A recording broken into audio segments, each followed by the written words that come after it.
Geneseo, class of '67. It was more pleasant than many August nights, although I imagine this had more to do with my company than any seasonal temperament. Jake and I were sitting on a concrete ledge behind Sturgis Hall, looking out over the Genesee Valley, two nearly juniors sharing some lingering thoughts as the sun set on what had been a truly illuminating full day of exchange. I was particularly engrossed in our conversation that evening. It had taken many semesters to get Jake to freely discuss certain aspects of his worldview with me, all those unverifiable, unempirical thoughts that cannot be studied in a physics lab.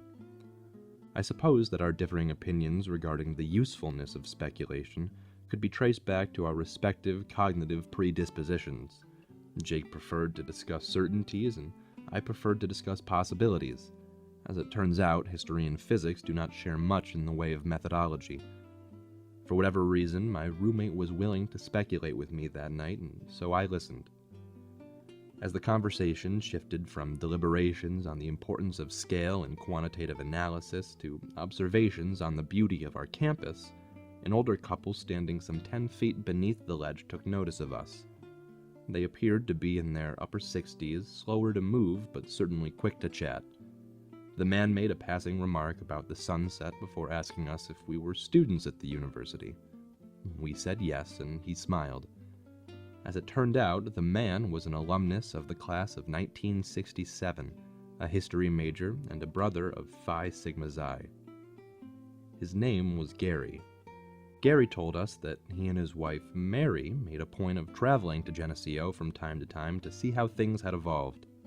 In the spirit of explanation, he shared with us a few stories about his time at Geneseo, about what was different and what had remained the same.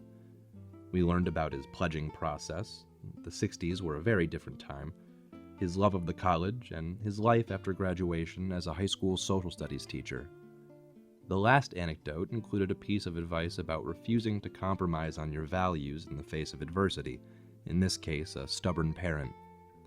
After about 20 minutes, Gary and Mary thanked us for our time, wished us luck on all of our future endeavors, and carefully made their way up toward Main Street, hand in hand.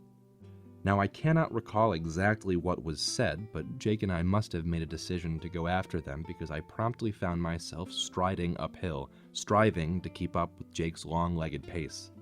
Soon enough, we managed to reach the couple, intending only to thank them once more for their wisdom and kindness. However, those few additional minutes of conversation turned into a tour around campus, and with that, the four of us, generations apart and with little in common save for a shared space, set off together into the Integrated Science Center, swapping stories as we walked. Jake and I made every effort to highlight what was new about the Geneseo experience, from Great Day posters to the particle accelerator. Gary and Mary contributed by detailing how they felt about the more conspicuous changes that had occurred over the last 45 years.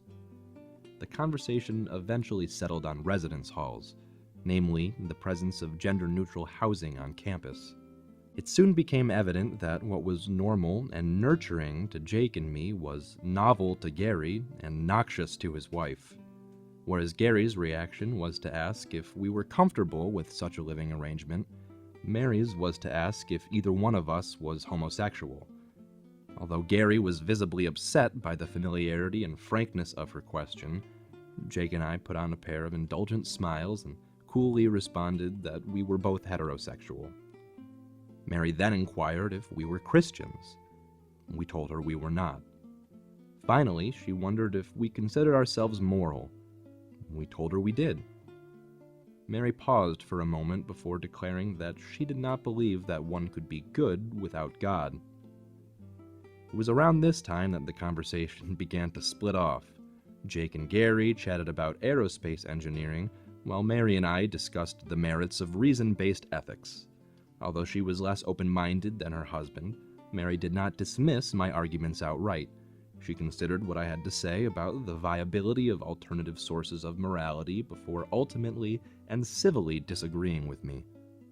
The four of us carried on like this for quite some time, long after the sun had set, before a cursory glance at my cell phone alerted me to the late hour. Our goodbyes were protracted, neither pair wanting to terminate their conversation. Jake and I eventually managed to shake both of their hands before showing them to a convenient exit.